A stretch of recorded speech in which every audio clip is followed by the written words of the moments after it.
2,000 kilometers of coastal and land port roads, and 2,000 kilometers of strategic highways. The Delhi-Mumbai Expressway and 2 other packages would be completed by 2023. Chennai-Bengaluru Expressway would also be started. So the fast-track mechanism encourages us towards greater commercialization of our highways so that NHAI can raise more resources. I propose to monetize at least 12 lots of highway bundles of over 6,000 kilometers before 2024. In carrying out its duty, the Indian Railways performs a service to the nation. Within 100 days of assumption of this government, it has commissioned 550 Wi-Fi facilities in as many railway stations. It has eliminated unmanned level crossings and aims to achieve electrification of 27,000 kilometers of tracks. This will call, obviously, for optimization of costs. Railways have small operating surplus. About Indian Railways, there are 5 measures, among other things, that I wish to highlight. Setting up a large solar-powered capacity. Setting up a large solar power capacity alongside the rail tracks on the land owned by railways. A proposal is under consideration. 4 station redevelopment projects and operation of 150 passenger trains would be done through PPP mode. The process of inviting private participation is underway. More Tejas-type trains will connect iconic tourist destinations. High-speed train between Mumbai and Ahmedabad would be actively pursued. 148-kilometer Bengaluru suburban transport project at a cost of 18,600 crore would have fares on metro model. Central government would provide 20% of the equity, and it will also facilitate external assistance up to 60% of the project cost. Sir, our seaports need to be more efficient. Technology has to be used to improve performance. A governance framework keeping with global benchmarks needs to be put in place. This government would consider corporatizing at least one major port and subsequently its listing on the stock exchanges. Inland waterways received a boost. Inland waterways received a boost in the last 5 years. The Jal Vikas Marg on National Waterway 1 will be completed. Further, the 890-kilometer Dhubri-Sadiyar connectivity in Assam will be done by 2022. Honorable Speaker, sir, developing waterways has its impact on the ecosystem on both the banks of the river. Our Prime Minister has conceptualized Arth Ganga. Plans are afoot to energize economic activity along the river banks. Air traffic has been growing rapidly in the country as compared to global average. 100 more airports would be developed by 2024 to support the Udaan scheme. It is expected that the air fleet number shall go up from the present 600 to 1,200 during this time itself. I propose to provide 1.7 lakh crores for transport infrastructure in 2021. So taking electricity to every household has been a major achievement of this government. However, the distribution sector, particularly the DISCOMs, are under financial stress. The ministry intends to promote smart metering. I urge all the states and union territories to replace conventional energy meters by prepaid smart meters in the next 3 years. Also, this would give consumers the freedom to choose the supplier and the rate as per their requirements. So this is a very important step in reaching electricity to all people. This would give consumers, the prepaid meters, the smart meters, would give consumers the freedom to choose the supplier and the rate as per their requirements. Further measures to reform DISCOMs would be taken. I propose to provide 22,000 crores to power and renewable energy sector for the year 2020-21. So now I come to oil and natural gas. In the upstream sector, oil and gas, the open acreage licensing policy, OALP, is a success, having awarded 137,000 square kilometers for exploration to private sector and to the CPSCs. City gas distribution rights are also awarded. Further, it is proposed to expand the national gas grid from the present 16,200 kilometers. At the moment, it is 16,200 kilometers only. We propose to expand it to reach 27,000 kilometers. To deepen the gas markets in India, further reforms will be undertaken to facilitate transparent price discovery and also ease of transactions. So I come to talking about the new economy now. The new economy is based on innovations that disrupt established business models. Artificial intelligence, Internet of Things, 3D printing, drones, DNA, data storage, quantum computing, etc. are all rewriting the world economic order. India has already embraced a new paradigm such as the sharing economy with aggregator platforms displacing conventional businesses. Government has harnessed new technologies to enable direct benefit transfers and financial inclusion on a scale like never before. It's now a cliche, data is the new oil. And it is true that analytics, fintech, and Internet of Things are changing the way we deal with our lives. To take advantage of this, I propose to bring out soon a policy to enable private sector to build data center parks throughout the country. Building data center parks throughout the country. It will enable our firms to skillfully incorporate data in every step of their value chains.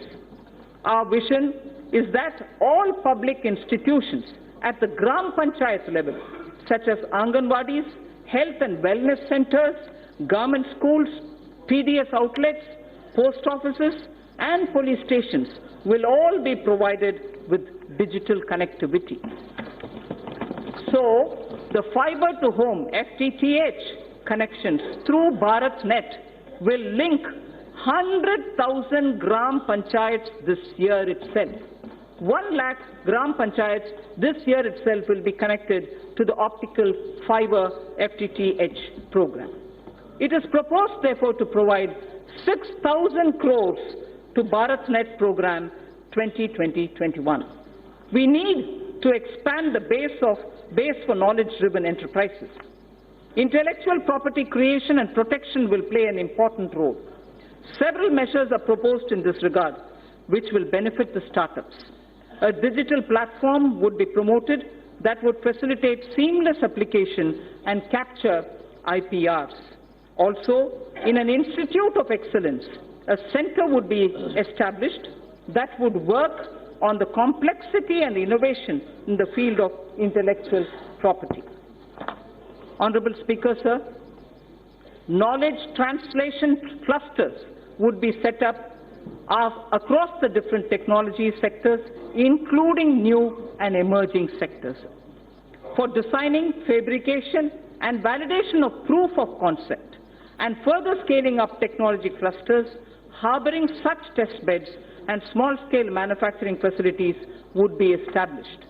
Mapping of India's genetic landscape is critical for next-generation medicine, agriculture, and for biodiversity management. To support this development, we will initiate 2 national-level science schemes to create a comprehensive database. The government proposes to provide early life funding, including seed fund, to support ideation and development of early-stage startups. So critical to our quantum technology. Quantum technology is opening up new frontiers in computing, communications, cybersecurity, with widespread applications. It is expected that a lot of commercial applications would emerge from theoretical constructs which are developing in this area. It is proposed to provide an outlay of 8,000 crores over a period of 5 years for the national mission on quantum technologies and applications. India would probably be the 3rd biggest and pioneering nation if we are able to break into this technology of quantum technology related to computing and other applications.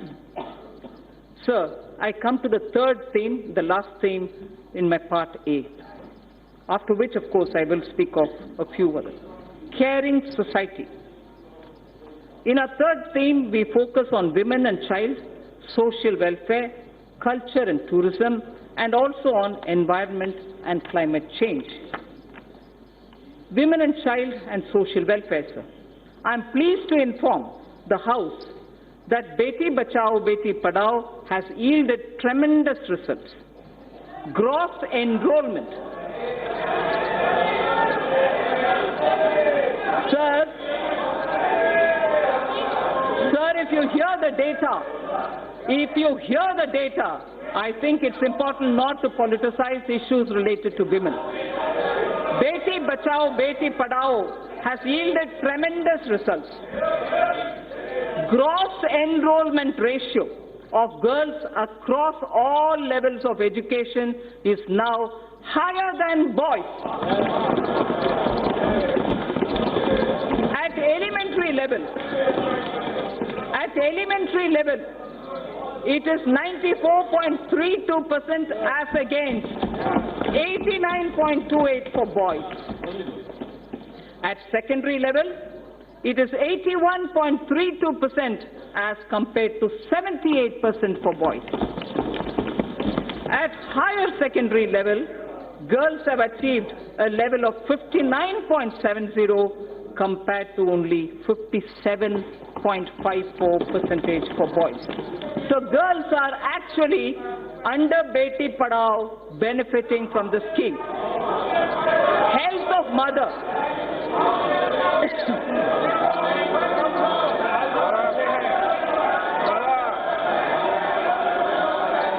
Sir, health of mother and child are correlated closely. Nutrition is a critical component of health. To improve nutritional status of children 0 to 6 years, adolescent girls, pregnant women, and lactating mothers, our Prime Minister launched a Poshan Abhiyan in 2017-18. More than 6 lakhs Anganwadi workers are equipped with smartphones to upload the nutritional status of more than 10 crore households. Sir, Honorable Speaker, sir, for the benefit of those who may not have heard this line, because it's very important, I'd like to repeat it. To improve the national nutritional status of children in 0 to 6 years of age, adolescent girls, pregnant women and lactating mothers, our Prime Minister launched a Poshan Abhiyan in 2017-18. More than 6 lakh Anganwadi workers are equipped with smartphones to upload the nutritional status of more than 10 crore households. The scale of this development is unprecedented. So the next is, women's age of marriage was increased from 15 years to 18 years in 1978 by amending erstwhile Sharda Act of 1929.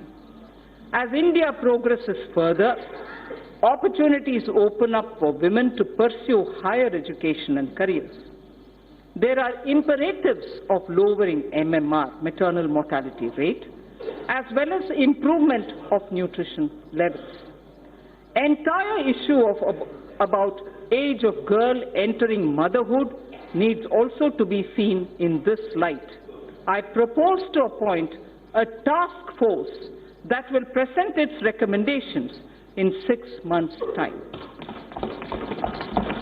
I propose to provide 35,600 crores for nutrition-related programs for the financial year 2020-2021. So in continuing with our government's commitment to welfare of women, this budget provides for about 28,600 crore for programs that are specific to women. Our government is determined that there shall be no manual cleaning of sewer systems or septic tanks. Suitable technologies for such tasks have been identified by the Ministry of Housing and Urban Affairs. The Ministry is working with urban local bodies for the adoption of these technologies. We will now take this to its logical conclusion. We will now take it एक minute बाद मैं सभी माननीय सदस्यों से आग्रह करूंगा, आपको बजट पर पर्याप्त समय और पर्याप्त अवसर दूंगा, उस समय आप बोलना, और दादा विशेष रूप से आपको बोलने की परमिशन दूंगा। Thank you, sir. No. Thank you, Speaker, sir. We will now take this.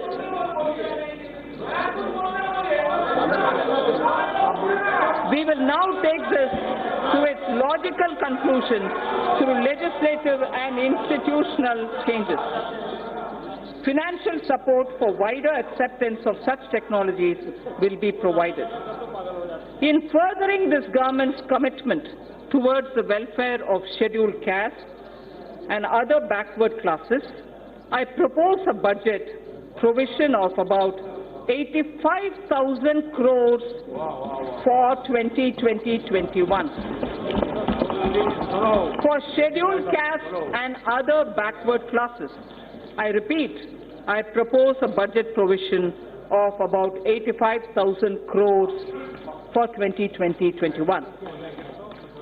In furthering the development and welfare of scheduled tribes, sir, I provide in the budget for the year 2020-21 an amount of 53,700 crores.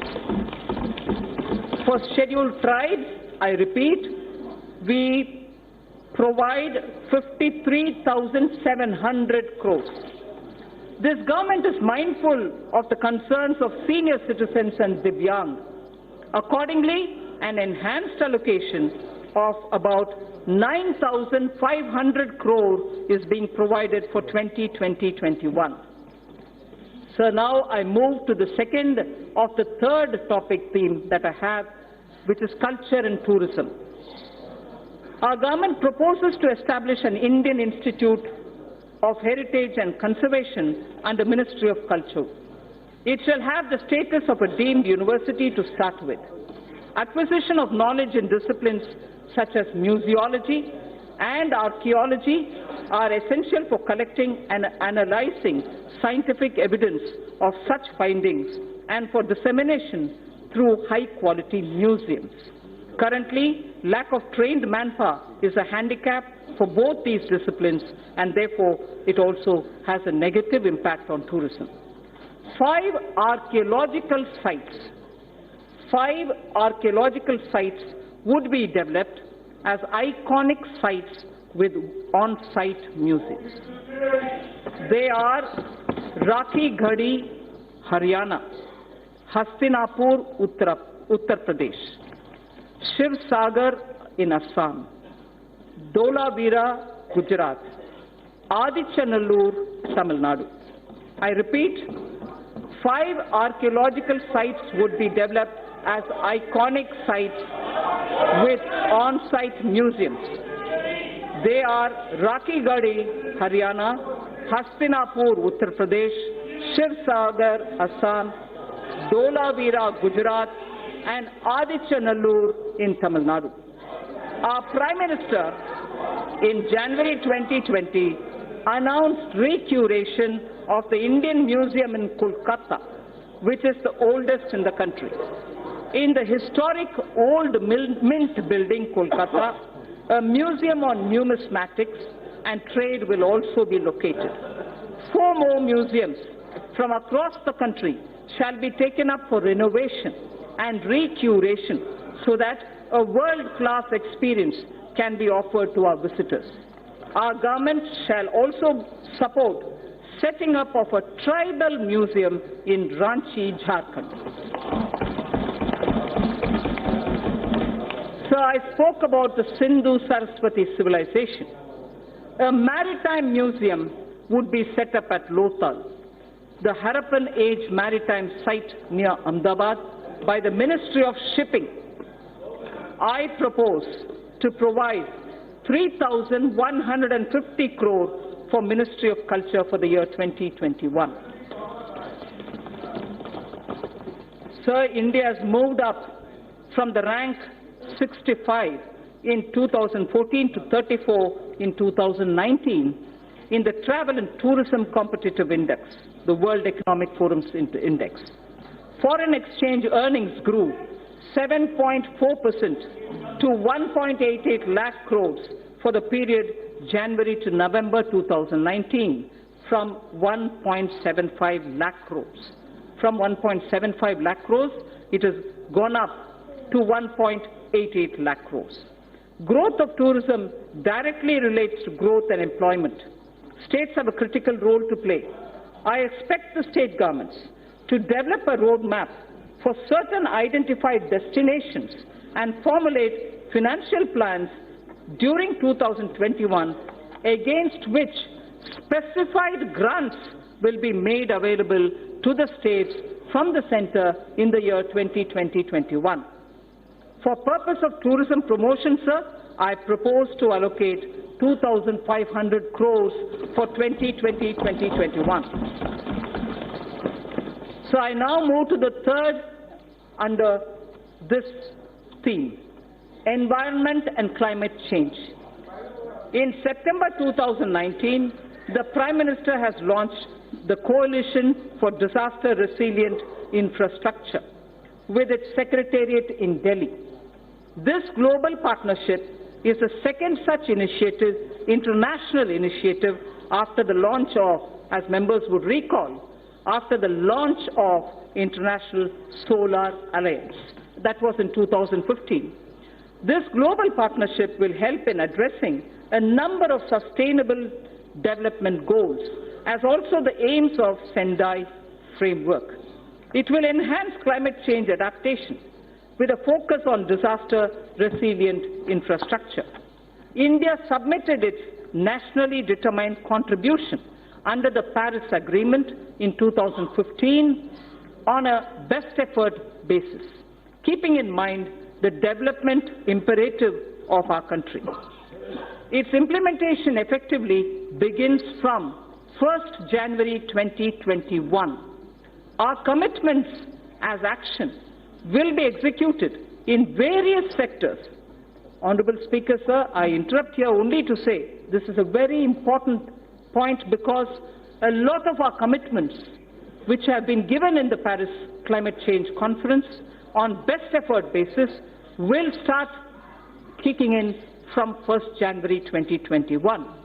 Our commitments as action will be executed in various sectors by the departments and ministries concerned through a normal budget process. They will do it through the normal budgeting process. There are, however, yet thermal power plants that are old and their carbon emission levels are very high. For such power plants, we propose that utilities running them would be advised to close them if their emission is above the preset norms. The land so vacated can be put to alternative uses.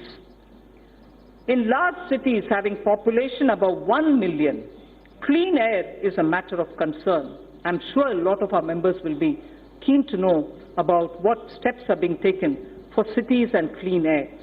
The government proposes, Honourable Speaker, to encourage such states that are formulating and implementing plans for ensuring cleaner air in cities above 1 million.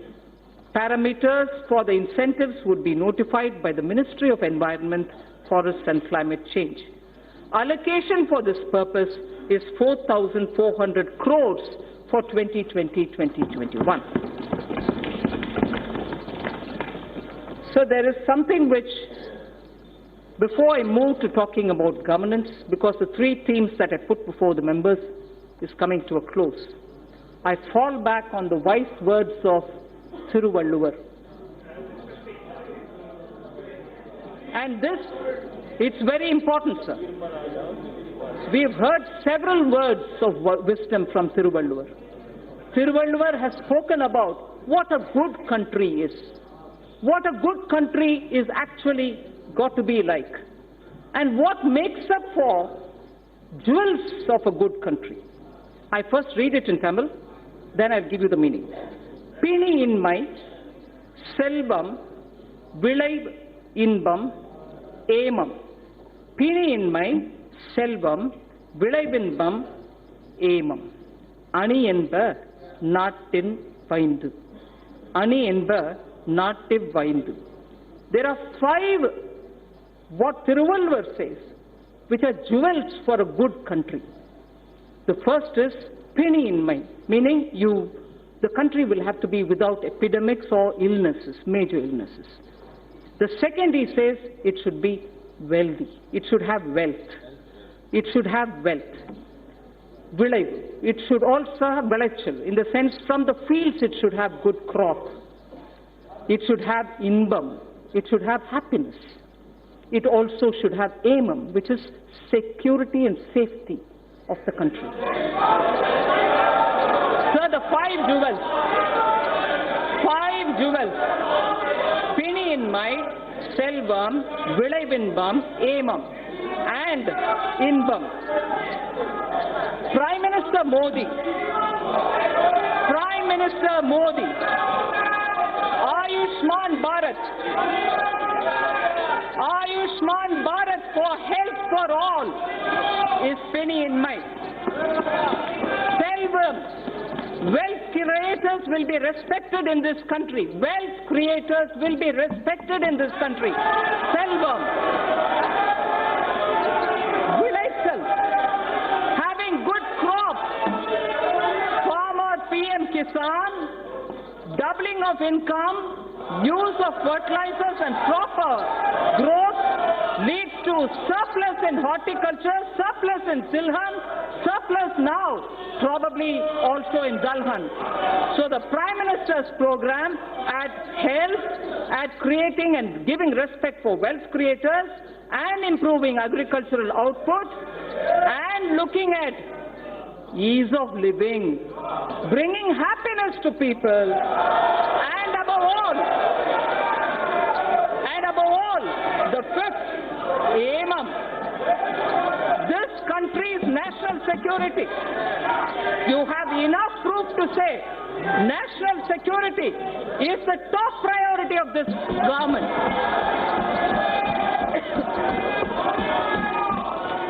So,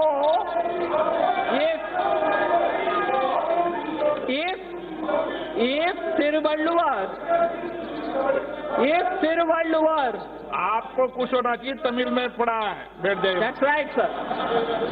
If Thiruvalluvar identified the 5 jewels for a good country, those 5 jewels are the ones which Prime Minister Modi is now addressing through his program.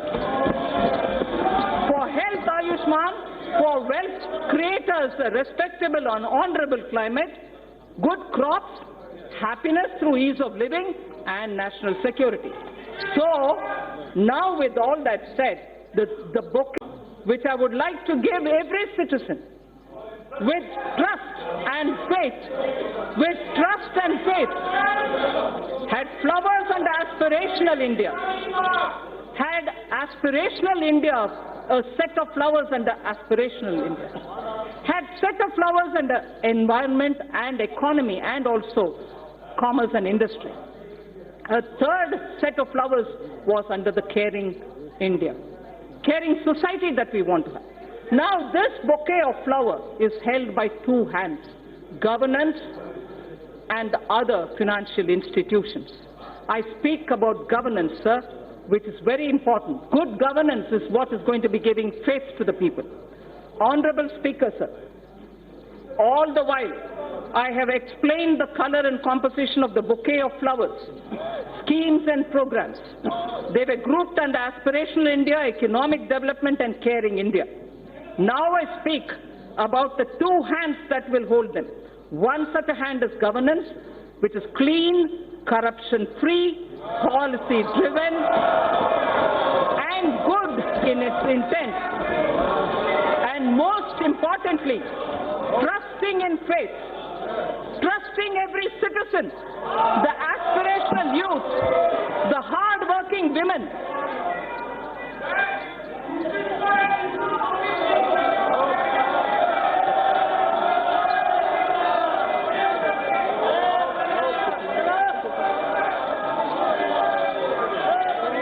Honorable Speaker, sir, trusting every citizen, I repeat, trusting every citizen, the aspirational youth, the hard-working women, the risk-taking entrepreneur, the ever-hopeful and untiring farmer, or the wise and old senior citizen.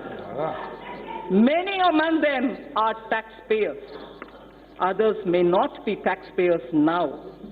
Our Prime Minister has laid before us ease of living as a goal to be achieved on behalf of all citizens. An important aspect of both ease of living and ease of doing business is fairness, efficiency of tax administration. We wish to enshrine, this is important, Honorable Speaker. This is important, sir. Money being allocated to various programs is finance of this country. This is very important, sir. Businesses should have the confidence that things are being fair and the efficiency of the tax administration. We wish to enshrine in the statutes a taxpayer charter. Through this budget, a taxpayer charter is getting institutionalized into the statutes. It's going to be enshrined as a part of our laws. That's building trust. A taxpayer statutes will be a part of a taxpayer charter will be a part of our statutes. Our government would like to reassure taxpayers that we remain committed to taking measures so that our citizens are free from harassment of any kind. We mean it, and we are willing to put it in the law. Tax harassment cannot be tolerated when we are talking about citizens and wealth collectors. There has been a debate about building into statutes criminal liability for acts that are civil in nature. This is important, sir. There has been a debate about building into statutes criminal liability for acts that are civil in nature. Hence, for Companies Act, certain amendments are proposed to be made that will correct this. Similarly, other laws would also be examined where such provisions exist, and attempts would be made to correct them also. The government intends to introduce major reforms in recruitment to non-gazetted posts in governments and public sector banks. At present, candidates have to appear for multiple examinations conducted by multiple agencies at different points of time for similar posts. This places enormous burden on time, effort, and cost for young people. To mitigate the hardship so faced, It is proposed to set up a national recruitment agency as an independent, professional, specialist organization for conduct of computer-based online common eligibility tests for recruitment to non-gazetted posts.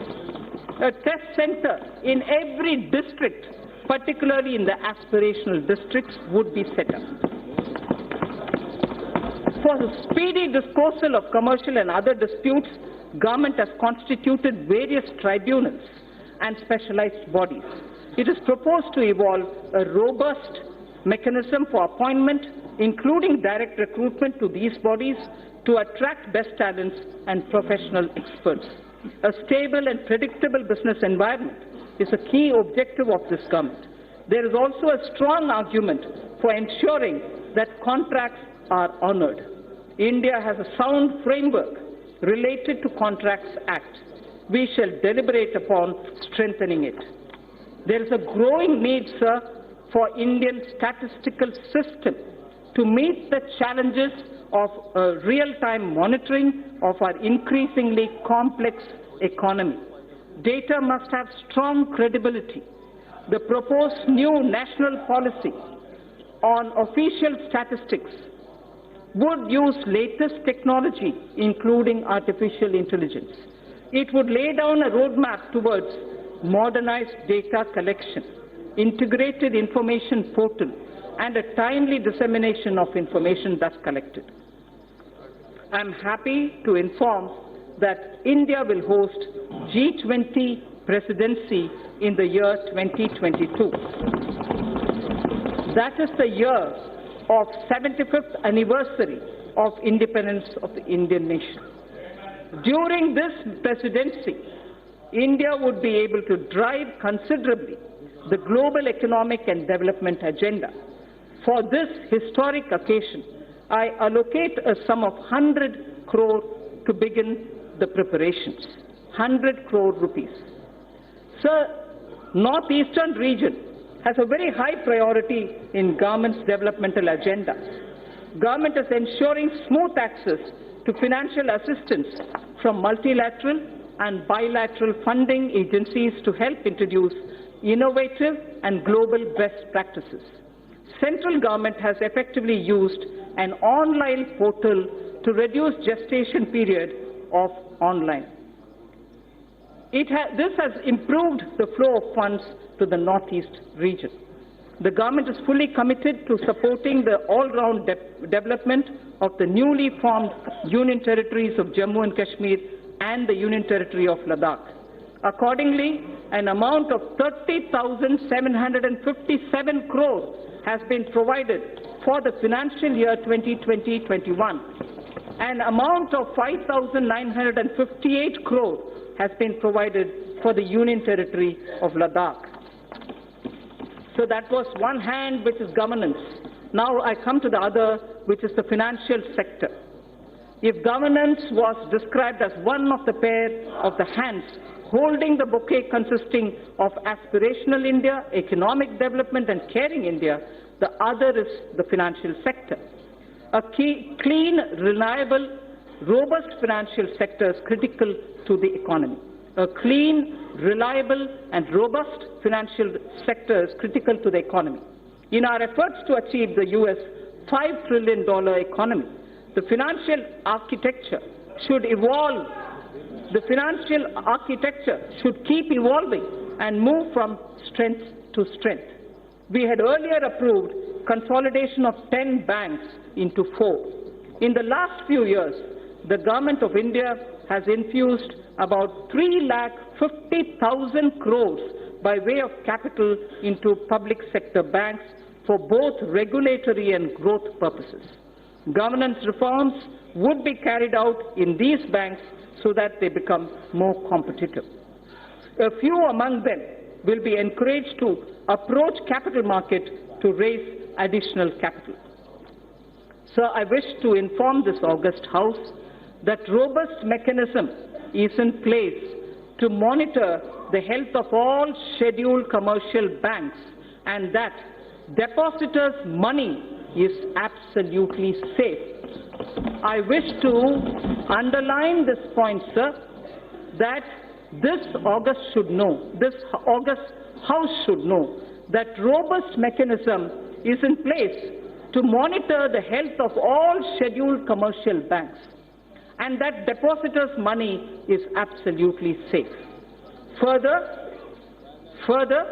the Deposit Insurance and Credit Guarantee Corporation has been permitted to increase deposit insurance coverage for a depositor, which is now standing at 1 lakh of rupees to 5 lakh per depositor. Sir, the insurance cover for a depositor is at 1 lakh now. Now we are raising it to 5 lakh for each depositor.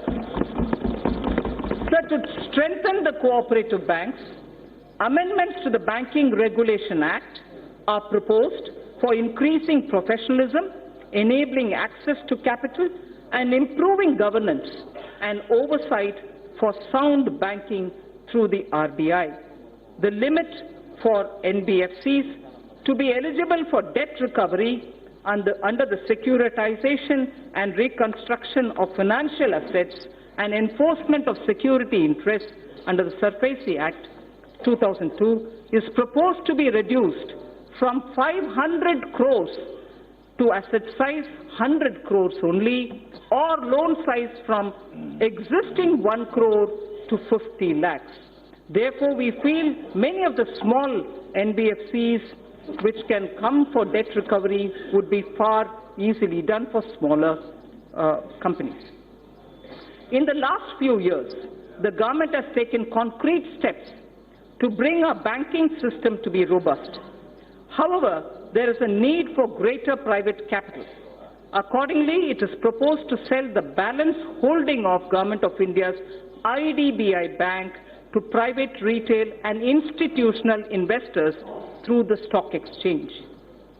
There is a need, sir, to take further steps to bring in transparency and greater professionalism in public sector banks. The government will take appropriate measures towards this end. Sir, to help easy mobility while in jobs, we wish to infuse into the universal pension coverage with auto-enrollment. Also, we wish to place such mechanisms which can enable interoperability and provide safeguards for the accumulated corpus. Regulating role of PFRDAI, which is the pension regulatory body, requires strengthening. Necessary amendments would be carried out in Pension Fund Regulatory Development Authority of India Act that will also facilitate separation of NPS trust for government employees from the PFRDAI. This would also enable establishment of a pension trust by the employees other than from the government. I am confident that this will motivate citizens to plan for their old age. So this section, which I will now speak, will relate to the MSMEs. MSMEs are vital to keep the wheels of our economy moving. They also create jobs, innovate, and also risk takers, and they are risk takers. Several measures for the MSMEs have been taken in the past few years. There are more steps proposed in this budget also. I propose to make necessary amendments to the Factor Regulation Act 2011. This will enable NBFCs to extend invoice financing to the MSMEs through TREDS, thereby enhancing the economic and financial sustainability. Working capital credit remains a major issue for the MSMEs. It is proposed to introduce a scheme to provide subordinate debt for entrepreneurs of MSMEs. This subordinate debt to be provided by banks would count as quasi-equity and would be fully guaranteed through the Credit Guarantee Trust for medium and small entrepreneurs. The corpus of the CGT MSE would accordingly be augmented by the government. More than 5 lakh MSMEs have benefited from restructuring of debt permitted by RBI in the last year, The restructuring window was to end on 31st March 2020. Government has asked RBI to consider extending this window till 31st March 2021, one more year, so that whoever wants, they can go and approach. An app-based invoice financing loans product will be launched. This will obviate the problem of delayed payments and consequential cash flow mismatches for the MSME. Many mid-sized companies are successful domestically, but not in export markets. For selected sectors such as pharmaceuticals, auto components and others, we propose to extend hand-holding support for technology upgradations, R&D, business strategy planning, and so on. A scheme of 1,000 crore rupees will be anchored in the Exim Bank together with the SIDBI. Both these institutions would contribute 50 crores each. This 100 crore would be achieved towards equity and technical assistance. Debt funding of 900 crores from banks would be made available. Sir, financial markets. I would like to give a few of the major steps and initiatives being taken by the government for the financial markets. Last year in my budget speech, sir, I had mentioned about deepening the bond markets. To achieve the aspirational growth rate, we would require flow of capital in our financial system. A lot of work has been done on this in consultation with the RBI. Honorable Speaker, sir, I am pleased to inform this House of the developments. Certain specified categories of government securities would be open fully for non-resident investors, apart from being available to domestic investors also. The limit for FPI in corporate bonds, currently at 9% of outstanding stocks, will be increased to 15% of the outstanding stock of corporate bonds. To improve investors' confidence and to expand the scope of credit default swaps, we propose to formulate a legislation to be placed soon before this House for laying down a mechanism for netting of financial contracts. The debt-based exchange-traded fund, the ETF, recently floated by the government was a big success. Government proposes to expand this by floating a new debt ETF consisting primarily of government securities. This will give retail investors access to government securities as much as giving an attractive investment for pension funds and long-term investors. So to address the liquidity constraints of the NBFCs and the HFCs, this was very much talked about between July and December last year, sir, 2019. Liquidity constraints was very frequently mentioned to us. So to address liquidity constraints of the NBFCs and the housing finance corporations, post the Union Budget 2019-20, the government formulated a partial credit guarantee scheme for the NBFCs. To further the support of providing liquidity, a mechanism would be devised. Government will offer support by guaranteeing securities that are so floated. Infrastructure financing. Government's commitment for investment in infrastructure was reiterated when 103 lakh crore national infrastructure pipeline products were announced. I would also like to inform that about 22,000 crores of rupees has already been provided as support for infrastructure pipeline. On December 31st, if honourable members would recall, a national pipeline consisting of more than 6,500 projects were announced. 22,000 crore has already been provided as support to infrastructure pipeline. This would cater for equity support to infrastructure finance companies such as the IIFCL and a subsidiary which is of NIIF. So two institutions, IIFCL and the subsidiary of NIIF, take it. They would leverage it as permissible to create financing pipeline of more than 1 lakh crores. This would create a major source of long-term debt financing for infrastructure projects and fulfill a long-awaited requirement. So, the IFSC GIFT City has the potential to become a center of international finance as well as a center for high-end data processing. GIFT IFSC has an approved free trade zone for housing vaults. It already has 19 insurance entities, 40 banking entities. It has also provided for setting up of precious metals, testing laboratories for them, and refining facilities also. With the approval of the regulator, GIFT City would now set up an international bullion exchange in GIFT City IFSC as an additional option for trade by global market participants. This will enable India to enhance its position worldwide, create jobs in India, and will lead to better price discovery of gold. Sir, in the recent years, there has been a surge in trading volumes of Indian rupee in the offshore financial centers. The government and the RBI has taken various measures to permit rupee derivatives to be traded in the International Financial Services Center at GIFT City, Gujarat. So just a very quick word on disinvestment.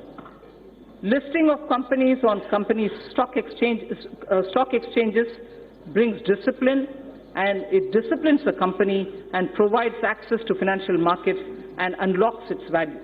It also gives opportunity for retail investors to participate in the wealth so created.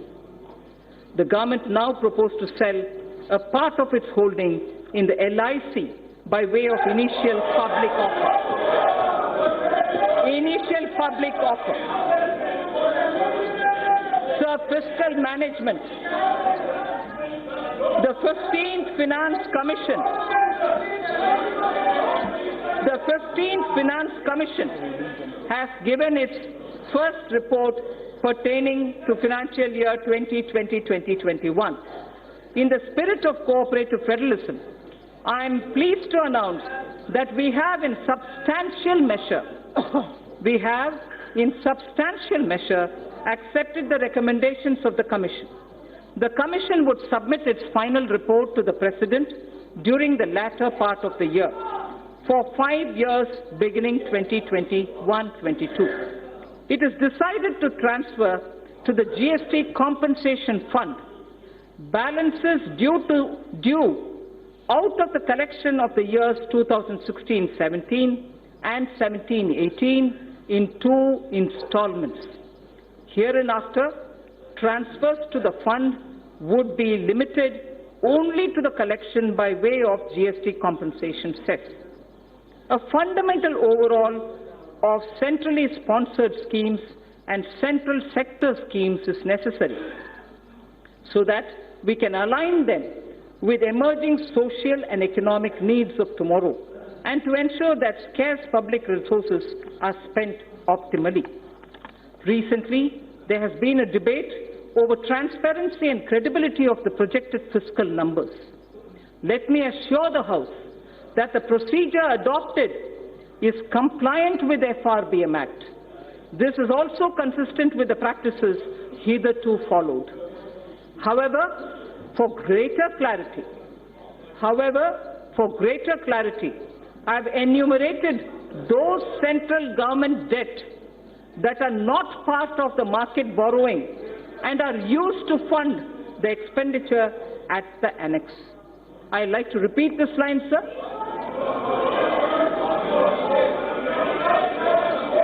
I'd like to repeat this line, sir. For greater clarity, I have enumerated those central government debts that are not part of market borrowing and are used to fund the expenditure at the annex. Servicing of interest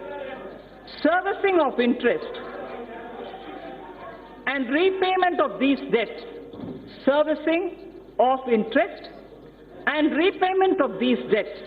as hitherto done, are done out of Consolidated Fund of India. So now I come to some numbers.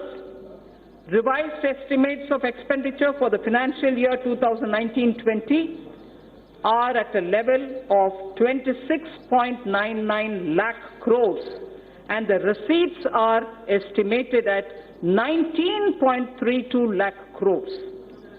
We have estimated nominal growth of GDP for the year 2020-21 on the basis of trends available at 10%. Accordingly,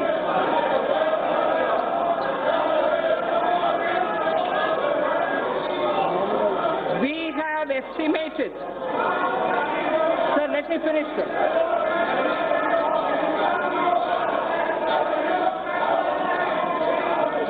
So we have